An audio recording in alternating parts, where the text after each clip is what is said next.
नमस्कार, मैं हूं अवनिंद्र आशुतोष। बॉलीवुड में पिछले कुछ दिनों से ग्रहण सा लग गया है।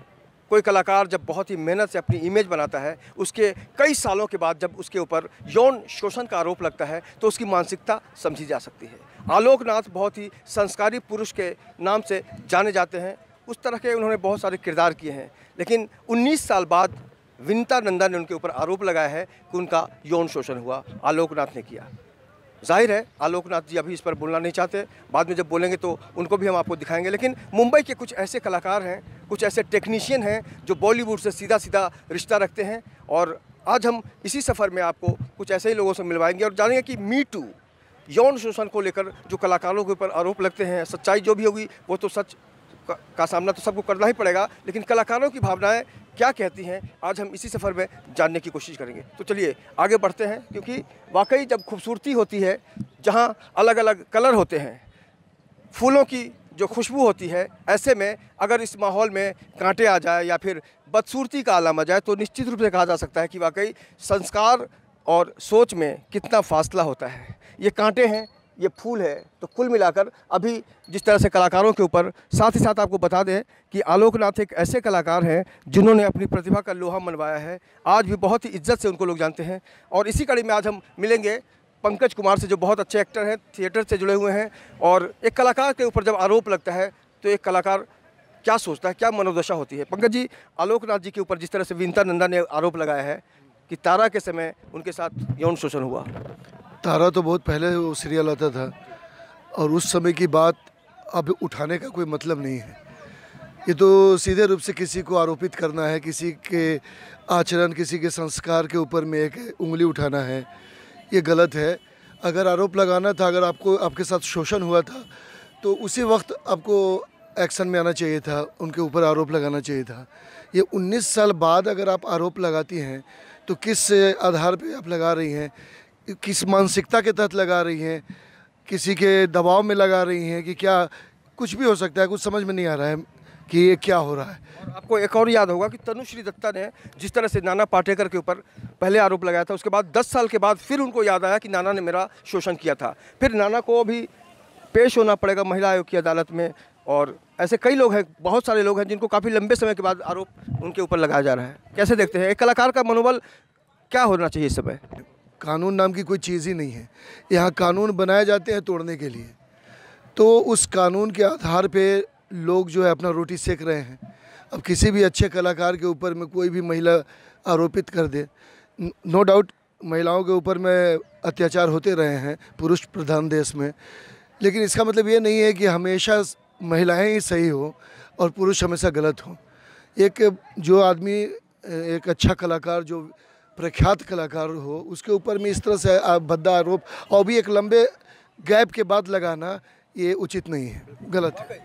बहुत ये अलग सोच हो सकती है कि कलाकारों के ऊपर या फिर जो भी क्रिएटिव लोग होते हैं उनके ऊपर कोई गंदा आरोप लगता है, भद्दा आरोप लगता है। ये अलग बात है कि उसमें कितनी सच्चाई है, ये तो अदालत का काम है, कानून का काम है। लेकिन जो आम आदमी सोचता है कि एक कलाकार के ऊपर ऐसा आरोप लग सकता है इतने लंबे अंतराल के बाद, तो निश्चित रूप से कहा जा सकता है कि बहुत सारे सवाल जो है उसके मन में उमड़ने घुमड़ने लगते हैं। इसी कड़ी में हम और भी लोगों से बात करेंगे। जीवन में कई ऐसे अवसर आते हैं जब कलाकार को लगता है कि उसका कलाकार ना होना ही ठीक था, लेकिन विधि का विधान है कि जब आपके नसीब में कुछ लिख दिया जाता है तब ना ही चाहते हुए भी आपको उस रास्ते पर बढ़ना पड़ता है। लेकिन जब कलाकार के ऊपर आरोप लगता है, आज हम बात करें फिर से नाना पाटेकर की, आलोकनाथ की, और साथ ही साथ एक बहुत ही बड़े मशहूर पत्रकार हैं, अभी विदेश राज्य मंत्री हैं, जो MJ अकबर साहब हैं, उनके ऊपर भी एक पत्रकार, महिला पत्रकार ने आरोप लगाया है कि यौन शोषण हुआ उसका। लेकिन ये जो गैप है उसी को लेकर आज हम ये विश्लेषण करने की कोशिश करें, समझने की कोशिश करें कि आम लोग जो मुंबई के हैं, खासकर जो कला जगत से रिश्ता रखते हैं, उनकी क्या सोच है। और इसी कड़ी में आज हमें एक बहुत ही खूबसूरत शख्स मिले हैं, और हम आपको दिखाएंगे कि उनका जो पूरा जो माहौल है बहुत ही कला प्रेमी है। थिएटर से उनका एक लंबा संबंध रहा है, फिल्मों के लिए भी बहुत कुछ करते रहे वो, और क्रिएटिविटी उनके अंदर बहुत ही नस-नस में है उनके। और सबसे जो बड़ा उनका अहम फैसला है वो ये है कि वो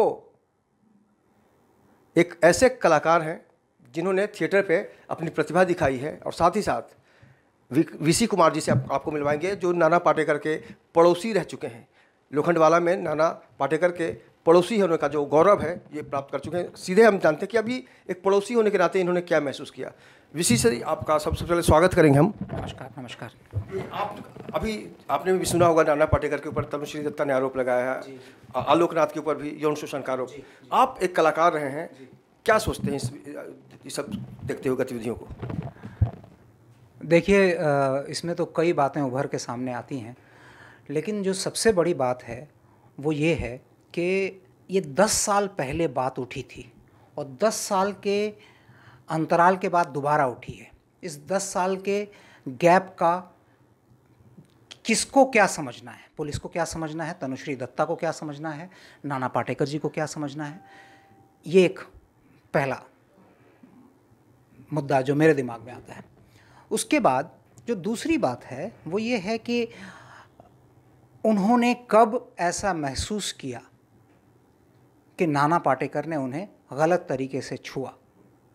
इस पर मुझ जैसा एक आदमी कमेंट करे तो कैसे करे, क्योंकि मैं वहाँ मौजूद नहीं था, तनुश्री थी, बहुत सारे लोग थे, नाना थे। लेकिन जो बात मैं कह सकता हूँ, मुझे याद है कि 14 अगस्त 1997 हमने एक कार्यक्रम किया था, क्योंकि मैं वहाँ मौजूद नहीं था, तनुश्री थी, बहुत सारे लोग थे, नाना थे।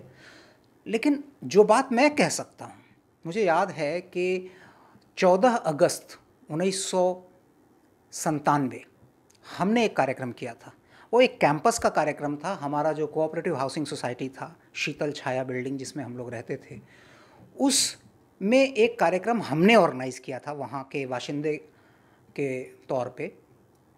तो उसका नाम रखा था आधी सदी आज़ादी की।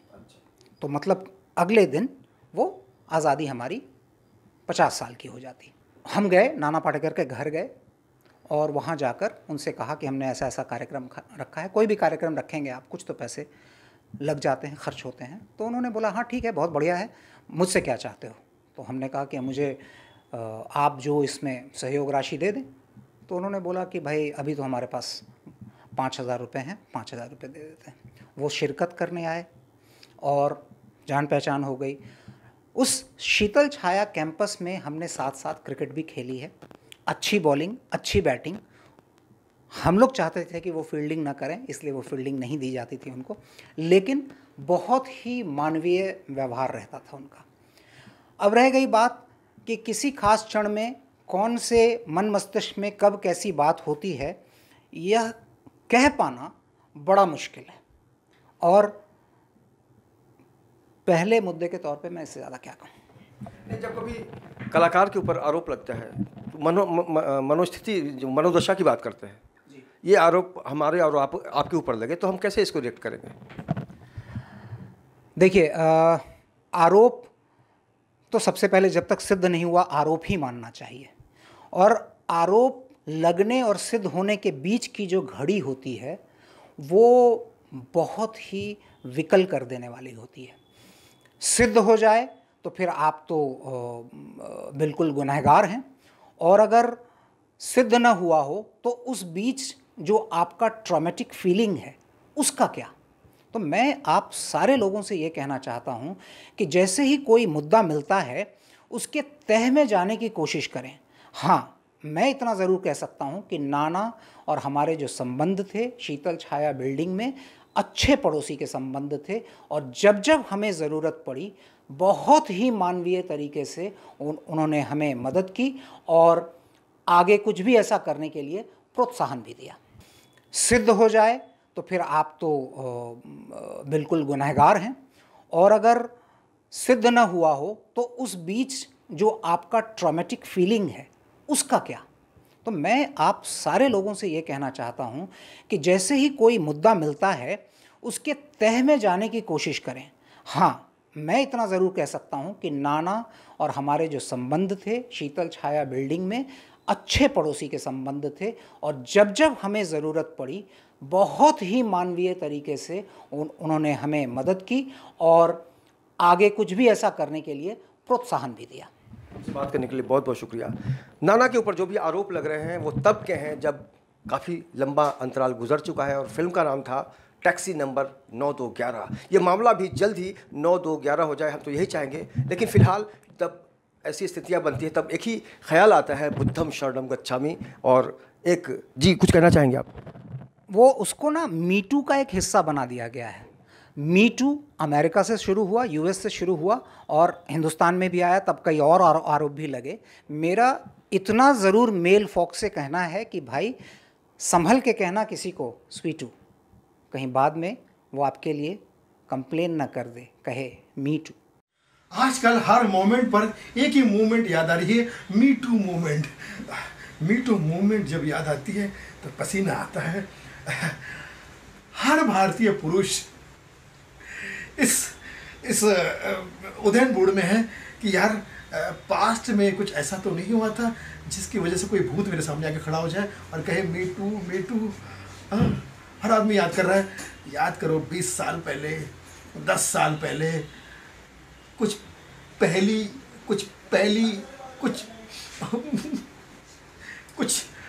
हुआ था क्या? मेल मिलाप कुछ तो हुआ था क्या? सब याद कर रहे हैं, सब के सब अपने घर में बैठ के कमरे बंद कर याद कर रहे हैं कि अचानक कुछ याद आ जाए। हाँ, मन हमेशा उनको समझाता था उस टाइम, लड़कियों से ना मिलो तुम, लड़कियां तो है बलाए, सुबह शाम मत करो तुम लड़की हाँ लड़की। अब उन लड़की की वजह से कड़की लग रही है। हर आदमी टेंशन में है। हर आदमी ये सोच रहा है कि हम बेवफा हरगिज न थे, पर हम वफा कर ना सके। जिस पर मीटू लग रहा है वो कह रहा है हमको मिली उसकी सजा, हम जो गिला कर ना सके। मीडिया वाले कह रहे हैं कि लेकिन ये तो आप पे आरोप लग रहा है, वो कह रहे हैं, वो कह रही है तुमने जो देखा सुना सच था, मगर कितना था सच ये किसको पता, जाने मैंने उन्हें कोई धोखा दिया, जाने उन्हें कोई धोखा हुआ। मीडिया वालों, इस केस में सच झूठ का तुम फैसला कर ना सके मिट्टू। पहली बात, मैं आपके सारे चैनल को, व्यूवर्स को बहुत बहुत नवरात्रि की शुभकामनाएं देता हूं और माता रानी से कामना करता हूं कि आपका चैनल फले फूले और ख्याति विख्याति प्रदान करे, क्योंकि आपके हमारे संबंध 20 वर्ष पुराने हैं। और जहां तक बात आपने कही कि नाना पाटेकर जी की बात, MJ अकबर की बात या आलोक जी की बात, देखिए हम उस समय न थे, न सच्चाई हमें से हम अवगत हैं, मगर मेरा कहना ऐसा है आज सच्चाई कुछ न कुछ सामने आ रही है। कहीं न कहीं धुआं, आग लगी होगी तभी आज धुआं निकल रहा है। और महिलाओं के संदर्भ में आप पहली बात मैं कहना चाहता हूँ, महिलाएं जिनको हम अपनी बहन बेटी माँ समझते हैं, और मैं कहना चाहता हूँ कि आज लोग कहने का दमखम रख रहे हैं, ऐसी नारी शक्ति को मैं नमन करता हूँ और प्रणाम करता हूँ कि आप सच्चाई को लेके सामने आई हैं। कहीं न कहीं जो चीज़ें आपने कहा नाना पाटेकर के लिए, नाना पाटेकर के लिए मैं जाता व्यक्तिगत बिल्कुल नहीं जानता, क्योंकि जहाँ तक उनकी धौंस मैं जानता हूँ कि वो महिला कहीं न कहीं पीड़ित रही होगी, तभी आज वो चीज़ दिखा रही। कहीं न कहीं इसमें बहुत बड़ा अगर योगदान है तो मेरे कलयुग के अर्जुन श्री नरेंद्र मोदी जी का है कि आज लोग अपने आप को भले असहाय महसूस करते थे पिछली सरकारों में, अब अपने आप को मजबूत समझ रहे हैं, अपने आप में उनको कहीं कहीं न्याय की उम्मीद लग रही है कि आज ऐसे प्रधान सेवक हमारे देश के नरेंद्र मोदी जी के नेतृत्व में हमारा देश आज विजय के पथ पर आगे बढ़ रहा है और अपने आप को हिंदुस्तान के बाहर भी बहुत गर्वान्वित ढंग से लोग देख रहे हैं। आज कहीं न कहीं कोई चीज़ हो, आज कोई भी महिला हो, हर महिला आगे आ रही है। आज 10-16 साल का आपने आलोक जी का देखा, MJ अकबर का देखा, जो एक मंत्री को भी नहीं छोड़ा जा रहा है। तो आप सोचिए आज इन्हीं के राज्य में कांग्रेस में किसी पार्टी का नाम लेके के मैं उस नाम को कलंकित नहीं करना चाहता, मगर आपको मैं आशुतोष भैया बताना चाहता हूँ कि कहीं न कहीं ये मोदी जी का डर है, हमारे प्रधान सेवक श्री नरेंद्र मोदी जी का डर है, जिससे कि लोग खुल के बाहर आ रहे हैं और कहीं लोग भाग जा रहे हैं। तो आज मैं ऐसे प्रधान सेवक के चरणों में नमन करता हूं कि ऐसे देश को नेतृत्व करने वाला हमें प्रधान सेवक मिला है, प्रधान सेवक श्री नरेंद्र मोदी। देखिए, अभी एक मुहिम चला है, तो अगर किसी के साथ अतीत में, चाहे वो निकट अतीत हो चाहे दूर का अतीत हो, अगर हादसा हुआ है तो अभी उन लोगों को एक बल मिला है बोलने का, अपने बात रखने का। तो मुझे लगता है कि अच्छा प्लेटफॉर्म है। और हादसा बहुत पहले का भी हो सकता है, हमको जब अनुकूल माहौल मिलेगा तब अपनी बात रख सकते हैं। मुझे लगता है कि ये एक बल प्रदान किया जा रहा है उन महिलाओं को जिनके साथ कभी कुछ हुआ है और वो तब नहीं कह पाए, अब वो कह सकते हैं। अब तो ये सतर्क ही रहना होगा कि अपने जो सह कलाकार जो रहते हैं, अदाकारा जो हैं उनके साथ में। और मुझे ऐसा लगता है कि इसका इस्तेमाल किसी को भी नहीं करना चाहिए। भारत सरकार ने महिलाओं को बहुत सम्मान दिया है, कानून व्यवस्था में बहुत सारे बदलाव किए हैं, तो उसका गलत इस्तेमाल ना करें।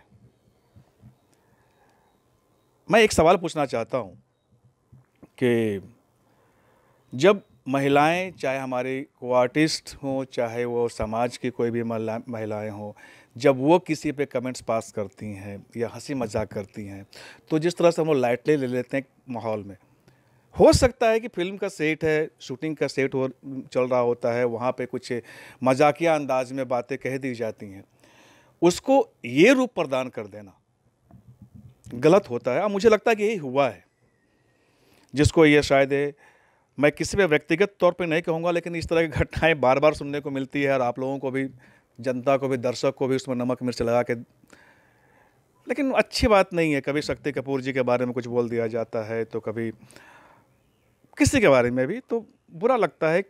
और निस्संदेह कि अब तो हमें सतर्क रहना ही पड़ेगा कि भाई अपने काम से काम रखिए और काम के बाद में राम राम रखिए। से बात करने के लिए शुक्रिया। तो कुल मिला के सोचने का नज़रिया, महसूस करने की जो बात होती है, उसमें अब परिवर्तन आने वाले दिनों में देखे जा सकते हैं। आप भी महसूस कर पाएंगे। लेकिन सबसे बड़ी बात है कि जिस तरह से हमने बार बार कहा है कि लोकतंत्र में सबसे बड़ी आज़ादी की अभिव्यक्ति है, आप अपनी बात रख पाते हैं। ऐसे में हम बड़े ही सम्मान के साथ इस बात को भी महसूस करते हैं कि इस देश का जो कानून है उसमें बहुत ज़्यादा शक्ति है, और निश्चित रूप से जो भी आने वाले दिनों में कानून का फैसला होगा उसको हम और आप स्वीकार करेंगे। तो ये सफ़र जारी है, देखते रहिए हमारा खास कार्यक्रम मी टू। आजकल माएँ अपनी बेटियों से करिए कि सुनो बेटी, रास्ते में कोई आवारा तुम्हें आई लव यू कहे तो तुम कानून अपने हाथ में मत लेना। तुम ये मत कहना पीटू पीटू, चप्पल निकाल के पीटू। तुम सीधा उससे कहना मीटू, दुम दाके भाग जाएगा। एक बॉयफ्रेंड ने अपनी गर्लफ्रेंड से कहा, सुनो मुझे तुम्हारी हरकतों पे शक हो रहा है, मैं तुमसे ब्रेकअप करना चाहता हूँ। तो लड़की ने भी कहा अकड़ के मी टू। लड़का बोला मैं तो मजाक कर रहा था डार्लिंग। तो भी लड़की बोली अब आया ना रास्ते पे, अपने आप को रोहित शर्मा ही समझ, कपिल शर्मा मत समझ, ज़्यादा मजाक मत किया कर। आज समझ में आया मेरी पत्नी शादी के 12-13 साल बाद मुझे मेंटली हरेसमेंट क्यों करती है, मेंटली टॉर्चर क्यों करती है। जब मैंने शादी से पहले उससे कहा था कि डार्लिंग मैं तुमसे शादी करना चाहता हूँ, तो उसने खुल के कहा था मी टू। मी टू का सफ़र जारी है। लगातार हम जानने की कोशिश कर रहे हैं कि नाना पाटेकर हों, MJ अकबर साहब हों, या फिर आलोकनाथ हों, और जो आरोप लगा है, आरोप लगाना लोकतंत्र में हर किसी का हक होता है। लेकिन सबसे बड़ी बात है कि एक जो लंबा अंतराल गुजरा है उसको लेकर चर्चा क्यों नहीं हो रही है। और इसी कड़ी में हम उन कलाकारों के पास जा रहे हैं, उन क्रिएटिव लोगों के पास जा रहे हैं जिन्होंने फिल्मों में, थिएटर में या फिर कलात्मकता के क्षेत्र में कुछ ना कुछ किया है। और एक ऐसे कलाकार आज हमारे साथ हैं इसी कड़ी में, विनोद आनंद जी, जिनको आपने बहुत सारी फिल्मों में, सीरियल्स में, थिएटर में देखा है। और सबसे बड़ी बात है कि नेशनल स्कूल ऑफ ड्रामा के ये प्रशिक्षक, मतलब वहाँ से प्रशिक्षण लेकर निकले हैं, तो कहा जा सकता है कि इनकी सोच कैसी होगी। और आज हम विनोद जी से यही जानना चाहेंगे कि जब इस तरह की गतिविधियां होती हैं इंडस्ट्री में, तब बतौर कलाकार ये क्या सोचते हैं। विनोद जी, सबसे पहले आपसे जानना चाहेंगे कि नाना और आलोकनाथ की जो चर्चा हो रही है, आप कैसे देखते हैं कलाकार होने के नाते।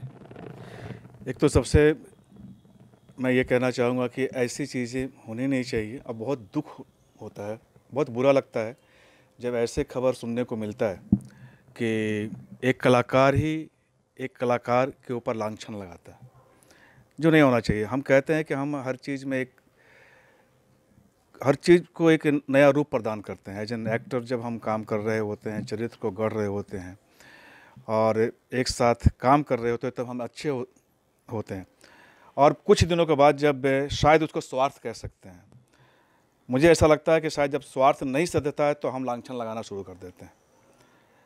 ये बहुत दुख की बात है।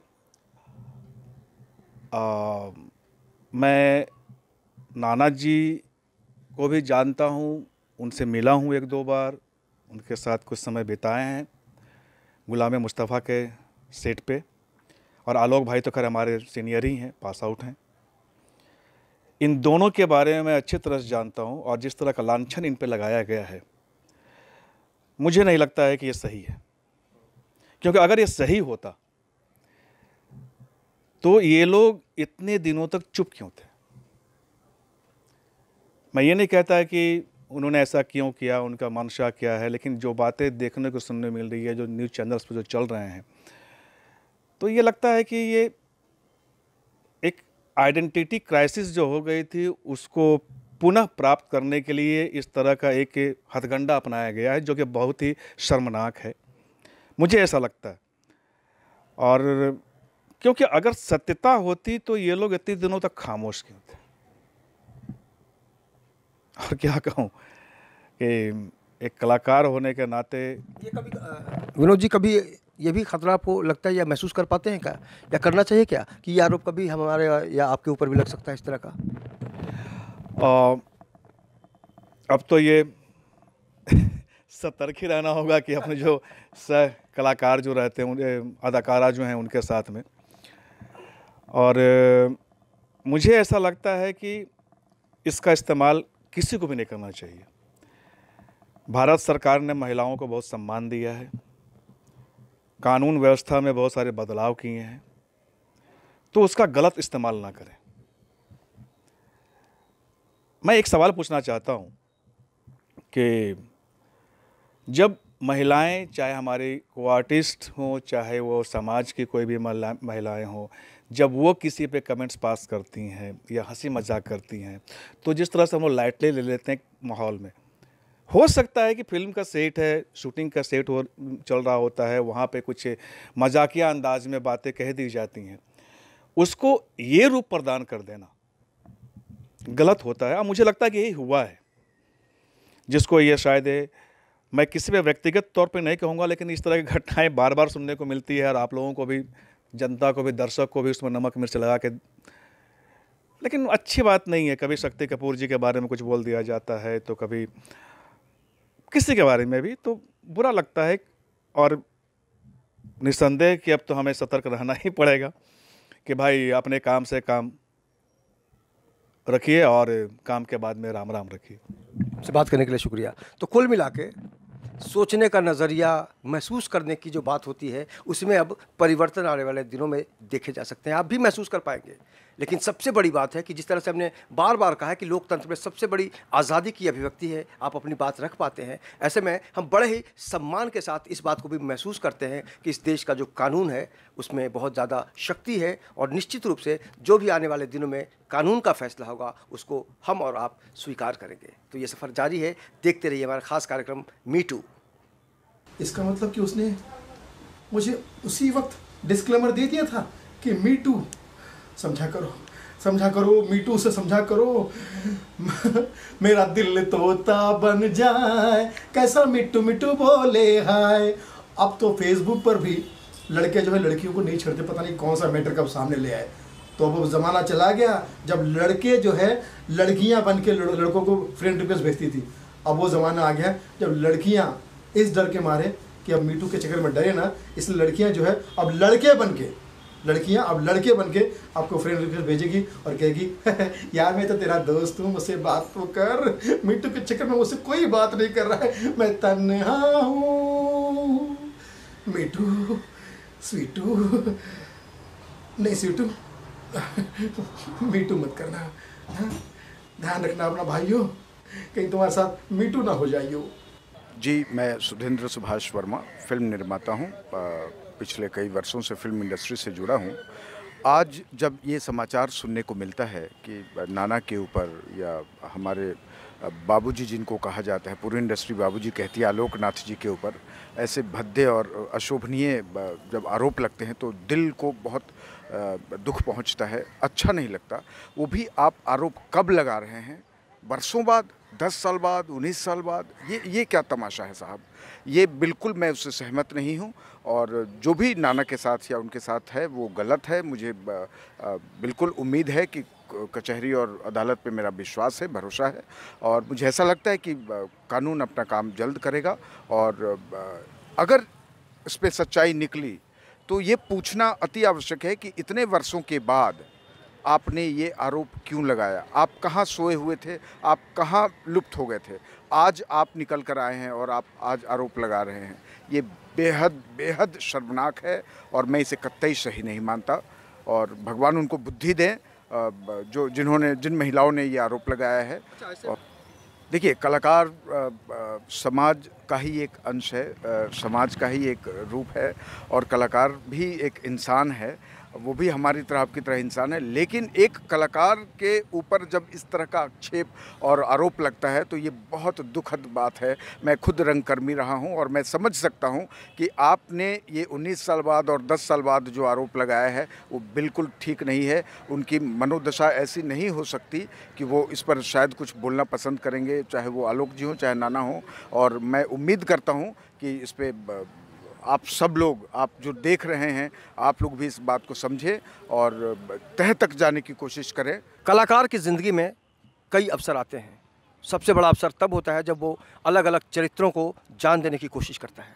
लेकिन जब उसी कलाकार पर आरोप लगता है, संकट के बादल उमड़ने घुमड़ने लगते हैं और उनके बारे में दुनिया अजीबोगरीब बातचीत करने लगती है, तो कहा जा सकता है कि लोकतंत्र में एक बहुत बड़ी आज़ादी यही है कि आप अपनी अभिव्यक्ति का इजहार कर सकते हैं, आपके मन में जो भी है वो बोल सकते हैं। तो आज इस सफ़र में हमने देखा कि हर किसी ने इस पूरे मुद्दे को समझा और अपनी अपनी राय रखी।